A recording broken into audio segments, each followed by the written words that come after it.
नमस्कार दोस्तों, स्वागत है आपका डेली करंट अफेयर में। दोस्तों, आज की वीडियो 11 अगस्त 2025 के महत्वपूर्ण करंट अफेयर की है। तो चलिए दोस्तों, आज की वीडियो शुरू करते हैं।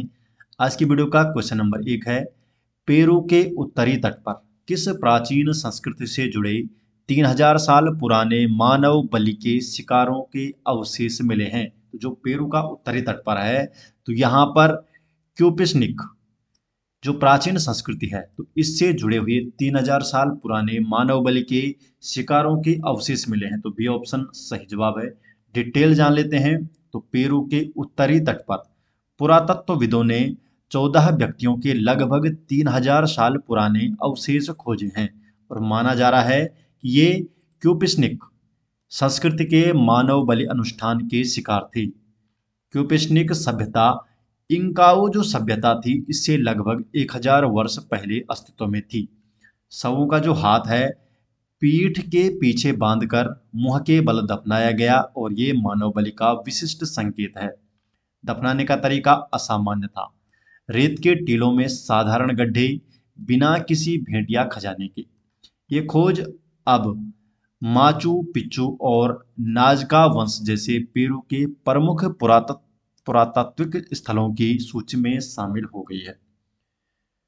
क्वेश्चन नंबर 2, खाद्य एवं शांति हेतु एम.एस. स्वामीनाथन वैश्विक पुरस्कार का जो पहला सम्मान है, किसे दिया गया है? तो एम.एस. स्वामीनाथन वैश्विक पुरस्कार का जो पहला सम्मान है, डॉक्टर एरेनारे को दिया गया है। तो डॉक्टर एरेनारे को दिया गया है एम.एस. स्वामीनाथन वैश्विक पुरस्कार का पहला सम्मान। तो प्रधानमंत्री नरेंद्र मोदी ने भारत की हरित क्रांति के जनक कहे जाने वाले प्रोफेसर एम.एस. स्वामीनाथन की स्मृति में खाद्य एवं शांति हेतु एम.एस. स्वामीनाथन वैश्विक पुरस्कार की स्थापना की है और ये पुरस्कार विकासशील देशों के उन वैज्ञानिकों को दिया जाएगा जिन्होंने खाद्य एवं शांति के क्षेत्र में उल्लेखनीय योगदान दिया है। पहला पुरस्कार नाइजीरिया के वैज्ञानिक डॉक्टर एरेनारे को प्रदान किया गया है। यह सम्मान नई दिल्ली के पूसा परिसर में 7 से 9 अगस्त 2025 को आयोजित स्वामीनाथन शताब्दी अंतर्राष्ट्रीय सम्मेलन के दौरान प्रदान किया गया। सम्मेलन का विषय था सदाबहार क्रांति, जैव खुशी का मार्ग, जो सभी के लिए भोजन सुनिश्चित करने में स्वामीनाथन के समर्पण को दर्शाता है। प्रोफेसर स्वामीनाथन का सितंबर 2023 में निधन हुआ था और उन्हें मरणोपरांत 2024 में भारत रत्न से सम्मानित किया गया। क्वेश्चन नंबर 3, वर्ष 2025 में विश्व संस्कृत दिवस कब मनाया गया? तो 2025 का जो विश्व संस्कृत दिवस है, तो ये 9 अगस्त 2025 को मनाया गया। तो 9 अगस्त 2025 को विश्व संस्कृत दिवस के रूप में मनाया गया था। तो हर वर्ष सावन पूर्णिमा को विश्व संस्कृत दिवस मनाया जाता है और इस बार ये जो सावन पूर्णिमा है, ये 9 अगस्त को थी, तो इसलिए वर्ष 2025 में ये दिवस 9 अगस्त को मनाया गया।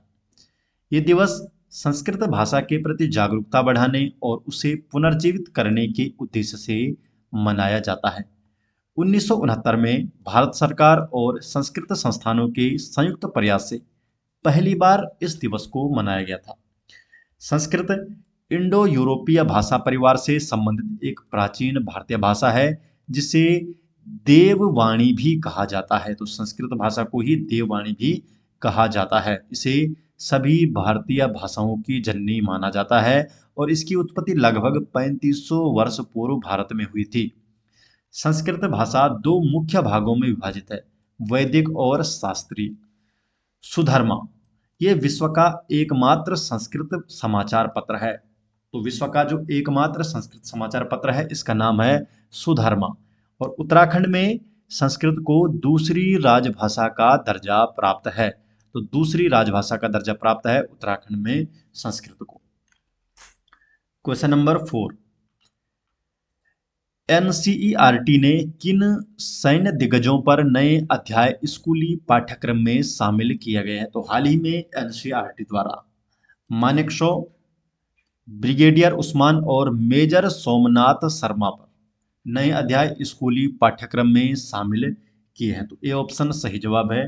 और डिटेल जान लेते हैं तो एनसीईआरटी, जिसकी फुल फॉर्म है national council of educational research and training.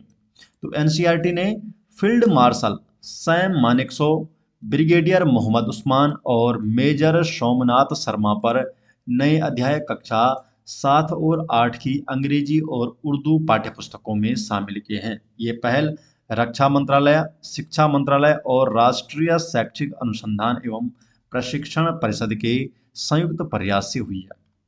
Field marshal Manekshaw 5 Sitara rank प्राप्त पहले भारतीय अधिकारी थे जिन्होंने 1971 के भारत पाक युद्ध में निर्णायक नेतृत्व किया था।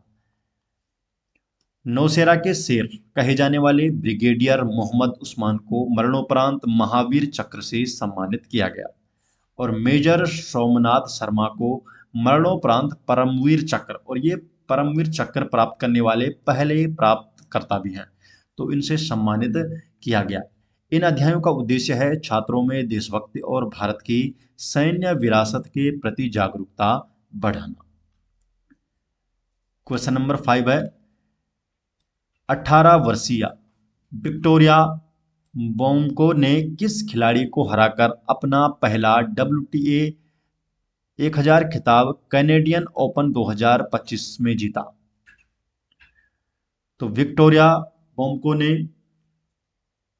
नाओमी ओसाका, तो नाओमी ओसाका को हराकर अपना पहला WTA 1000 खिताब कैनेडियन ओपन 2025 जीता है।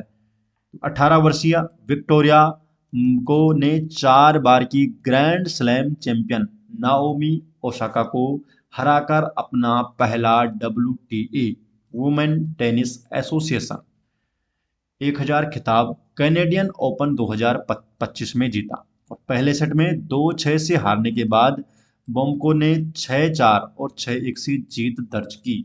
तो WTA क्या है? Women tennis association. Canadian open 2025 की जो विजेता सूची है, तो पुरुष एकल में बेन शेल्टन जीते और उपविजेता रहे हैं कारेन खाचानोव। महिला एकल की बात करें तो विक्टोरिया बोम्को और उपविजेता रही है नाओमी ओसाका। पुरुष युगल में जूलियन कैस और लॉयड ग्लासपूल और उपविजेता रहे हैं जो सालिसबरी और नील स्कोप्सकी। महिला युगल में कोको गॉफ और मैकार्टनी केसलर और उपविजेता रहे हैं टेलर टाउनसेंड और झांग शुआई। क्वेश्चन नंबर 6 की तरफ बढ़ते हैं। भारत का पहला राज्य कौन बना जिसने किशोर न्याय अधिनियम 2015 के तहत सांकेतिक भाषा विशेषज्ञों को पैनल में शामिल करने की पहल की है? तो ये बना है पंजाब। तो पंजाब राज्य बना है भारत का पहला ऐसा राज्य जिसने किशोर न्याय अधिनियम 2015 के तहत सांकेतिक भाषा विशेषज्ञों को पैनल में शामिल करने की पहल की है। तो सी ऑप्शन सही जवाब है। डिटेल जान लेते हैं। तो पंजाब ने JJ एक्ट अर्थात जुवेनाइल जस्टिस एक्ट अर्थात किशोर न्याय अधिनियम 2015 के तहत सांकेतिक भाषा विशेषज्ञों, अनुवादकों और विशेष शिक्षकों को पैनल में शामिल करने वाला ये भारत का पहला राज्य बना। ये सुविधा POCSO POCSO protection of children from sexual offences अधिनियम 2012 के अंतर्गत आने वाले मामलों तक भी विस्तारित की जाएगी। उद्देश्य क्या है? संचार बाधित, जिसमें श्रवण या वाणी दिव्यांग बच्चों को न्याय प्रक्रिया में समान भागीदारी का अवसर देना। क्वेश्चन नंबर 7, कौन सा देश अंतर्राष्ट्रीय सौर गठबंधन ISA का 107वां देश बना है? तो कौन सा देश बना है ISA का 107वां देश? तो सही जवाब है मोल्दोवा। तो सी ऑप्शन मोल्दोवा बना है ISA इंटरनेशनल सोलर अलायंस का 107वां सदस्य देश बना है। तो मोल्दोवा 5 अगस्त 2025 को अंतर्राष्ट्रीय सौर गठबंधन इंटरनेशनल सोलर अलायंस अर्थात ISA का 107वां सदस्य देश बना। ISA की शुरुआत हुई थी 2015 में भारत और फ्रांस के संयुक्त प्रयास से पेरिस में COP21 कॉन्फ्रेंस ऑफ पार्टीज 21 सम्मेलन में की गई थी। ISA का उद्देश्य है वैश्विक स्तर पर सौर ऊर्जा में निवेश को बढ़ावा देना और ऊर्जा की पहुंच व सुरक्षा में सुधार करना। क्वेश्चन नंबर 8 है, हाल ही में आईसीएमआर द्वारा छात्रों के लिए शुरू की गई साइन पहल का उद्देश्य क्या है? तो आईसीएमआर द्वारा जो साइन पहल शुरू की है तो इसका उद्देश्य है विज्ञान और स्वास्थ्य अनुसंधान में रुचि बढ़ाना। तो सी ऑप्शन सही जवाब है। डिटेल जान लेते हैं। तो आईसीएमआर फुल फॉर्म है Indian council of medical research ने 8 अगस्त 2025 को छात्रों के लिए राष्ट्रीय आउटरीच अभियान आईसीएमआर साइन की शुरुआत की। साइन का पूरा नाम है science and health innovation for next gen explorer. ये कार्यक्रम कक्षा 9 से 12 के छात्रों के लिए तैयार किया गया है और इसका उद्देश्य है छात्रों में विज्ञान के प्रति रुचि, रचनात्मक सोच और स्वास्थ्य अनुसंधान में करियर के लिए प्रेरणा देना।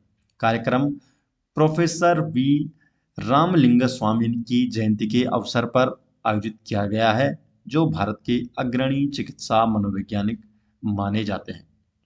क्वेश्चन नंबर 9, किस वायरस को WHO द्वारा कैंसर जनक वायरस घोषित किया गया है? तो कैंसर जनक वायरस WHO द्वारा किसे घोषित किया गया है? तो सही जवाब इसका हेपेटाइटिस डी को। तो हेपेटाइटिस डी को WHO द्वारा कैंसर जनक वायरस घोषित किया गया है। डिटेल जान लेते हैं। तो विश्व स्वास्थ्य संगठन WHO ने हेपेटाइटिस डी वायरस HDV को कैंसर जनक वायरस घोषित किया है। जो HDV है अर्थात हेपेटाइटिस डी वायरस केवल उन्हीं व्यक्तियों को संक्रमित करता है जो पहले से ही hepatitis B virus HBV hepatitis B virus से संक्रमित होते हैं। अर्थात जो HDV वायरस है ये केवल उन्हीं व्यक्तियों को संक्रमित करता है जो पहले से HBV वायरस से संक्रमित होते हैं। WHO रिपोर्ट के अनुसार HDV से संक्रमित व्यक्ति में लिवर कैंसर होने का खतरा सामान्य HBV रोगियों की तुलना में 2 से 6 गुना अधिक होता है।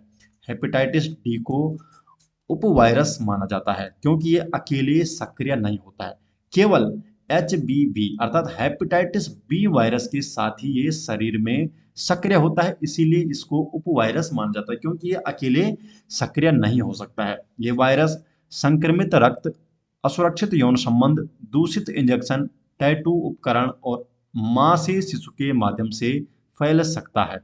रोकथाम का जो सबसे प्रभावी उपाय है हेपेटाइटिस बी का टीकाकरण, क्योंकि HDV को सक्रिय होने के लिए HBV की आवश्यकता होती है। तो इसलिए हेपेटाइटिस बी का अगर टीकाकरण कर दिया जाए तो उसके कारण से हेपेटाइटिस डी जो वायरस है वो संक्रमित नहीं कर पाएगा।